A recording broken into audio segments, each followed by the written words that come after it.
یہ ہر فرقے والا کہتا ہے جی مردے وقت انہوں نے کلمہ پڑھ لیا سی، تو کیا بریلوی ان کا ایمان مان لیں گے؟ وہ کہیں گے کلمہ تو پڑھا ہے لیکن وہ اسی طرح کا کلمہ ہے جو وہ عام زندگی میں پڑھتے تھے، تو موت کے وقت کو انہوں نے اپنا عقیدہ تو صحیح نہیں کر لیا، تو سرکار پھر اس کو اپنے پہ بھی لگا لے کہ اگر کوئی بریلوی مرتے وقت کلمہ پڑھ رہا ہے تو اس کا یہ مطلب نہیں ہے کہ اس نے شرک کرنا چھوڑ دیا، یا کوئی دیوبندی مرتے وقت کلمہ پڑھ رہا ہے تو اس نے امام حنیفہ کی تقلید کرنی چھوڑ دی ہے، وہ اسی کے اندر رہتے ہوئے کلمہ پڑھ رہا ہے۔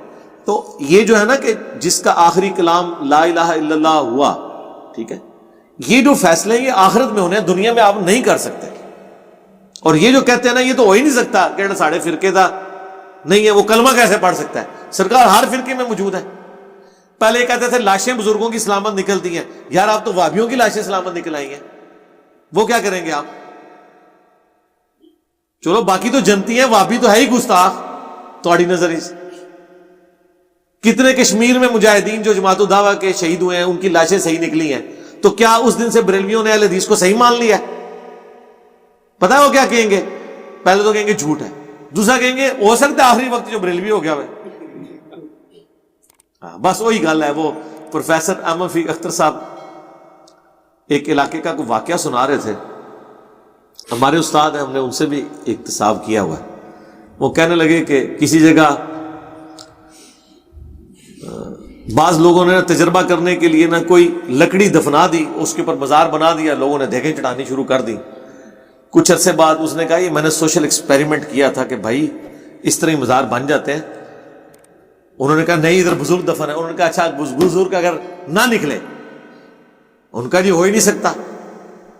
ان کا جی اگر نہ نکلے، ان کا جی نہ نکلے تو ہم آپ کی بات صحیح مان لیں گے، اپنا فرقہ چھوڑ دیں گے۔ اس نے کھودا بیچ میں سے گیلی لکڑی کی نکال لی۔ انہوں نے کہا ہاں آپ بتاؤ۔ انہوں نے کہا نہیں بات آپ کو سمجھ نہیں آئی، یہ بزرگ جو ہے نا اس وقت بے حرمتی کے ڈر سے لکڑی کی شکل اختیار انہوں نے کر لی ہے۔ اور سمجھا لو انہوں۔ اور یہ میں بتاؤں اس طرح کے جو بہانے ہیں نا یہ قرآن میں اللہ نے نقل کیے ہیں۔ اللہ تعالیٰ فرماتا ہے کہ یہ کہتے ہیں نا کہ آسمان سے قرآن ان کے سامنے نازل ہو اور یہ اپنے ہاتھوں سے اس کتاب کو چھوئیں کہ یہ آسمان سے نازل ہوئی ہے، تب بھی یہ ایمان نہیں لے کے آئیں کہ اگر ہم نازل کر بھی دیں۔ اب ہونا تو چاہیے تھا کہ کافر پینے ڈال کے بیٹھ جاتے کہ یا اللہ ایک بار کرتے صحیح۔ اللہ نے بھی اس کا جواب دیا ہے کہ جب ہم یہ کریں گے نا یہ ہاتھ سے چھو بھی لیں گے، سورہ الحجر میں، سورۃ الانعام میں، تو یہ کہیں گے کہ یہ چھوا تو ہے لیکن یہ ہماری نظروں پہ جادو ہو گیا ہے، اصل میں ایسا نہیں ہو رہا۔ تو ہاں اندروں اینج نہیں ہے، سمجھ آئی نا گل دی؟ ہم لوگ کہتے ہیں یار خدا کے لیے آپ لوگ ہم پہ الزام لگا رہے ہو کہ ہم جو ہے وہ ہمیں کوئی سعودیہ فنڈنگ کر رہا ہے یا ایران فنڈنگ کر رہا ہے، تو بتاؤ کوئی ویگو ڈالا نیچے کھڑا ہوا ہے، کوئی V8 کھڑی ہوئی ہے؟ جن علماء کی وجہ سے آپ ہم سے لڑ رہے ہیں ان ساروں کے نیچے تو یہی گاڑیاں ہیں، تو ہمیں تو آپ سے پوچھنا چاہیے کہ آپ کے علماء کو کہاں سے فنڈنگ آتی ہے، یا وہ کرتے ہیں یا آپ کے چندے کھا رہے ہیں وہ، کیونکہ کاروبار تو یہ کوئی نہیں کر رہے الا ماشاء اللہ۔ میں ساروں کی بات نہیں کرتا۔ یہاں آپ کے مولوی وہ ہیں جن کی مہینے کی تنخواہ 15-20 ہزار ہے، انہوں نے ٹوئٹا کرولا رکھی ہوئی ہے، ہونڈا سیوک رکھی ہوئی ہے، ساتھ ڈرائیور رکھا ہوا ہے۔ سرکار یہ کون سا 25 ہزار ہے؟ ڈالروں میں تو نہیں ہے، کہاں سے برکت پڑتی ہے؟ اس طرح کی برکت ہمیں بھی بتائیں، برکت بتا دیتے ہیں کیا لوگ ان کو دیتے ہیں کہ اللہ کی راہ میں خرچ کریں، وہ کہتے ہیں سب سے بہتر یہی راہ ہے کہ اور اپنے اپنے علماء دین کے اوپر خرچ کرو، آپ اپنے اوپر خرچ کریں۔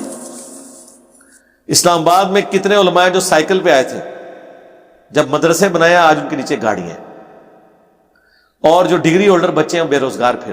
میں بچوں سے کہوں گا جدھر بھی دال لگتا ہے لا لو، لیکن آخرت برباد ہو جانی چاہیے، میں پہلے دستا ہوں، تھوڑی اپنی مرضی ہے، پوری بات بتا رہا ہوں۔ دنیا کمانی ہے نا، ایٹ لیسٹ جو آپ کے بچے سیکولر ٹائپ ہیں ان کو تو ہم مشورہ دے سکتے ہیں نا کہ اللہ کے بندو اگر آخرت کی طرف تمہارا کوئی رجحان نہیں، دنیا ہی کمانی ہے نا، مولوی بن جاؤ، داڑھی شاڑی رکھ لو، کدھر کوئی جڑی نئی ہاؤسنگ اسکیم ہے کدھر دور جا کے ایک چھوٹا جا مہام رکھ لو، وہ پھوڑ پا لو، کدے نہ کدے اللہ نے فضل کیتا تے مسجد بن جاسی، تو انشاءاللہ کام ٹر پوے گا تہاڈا۔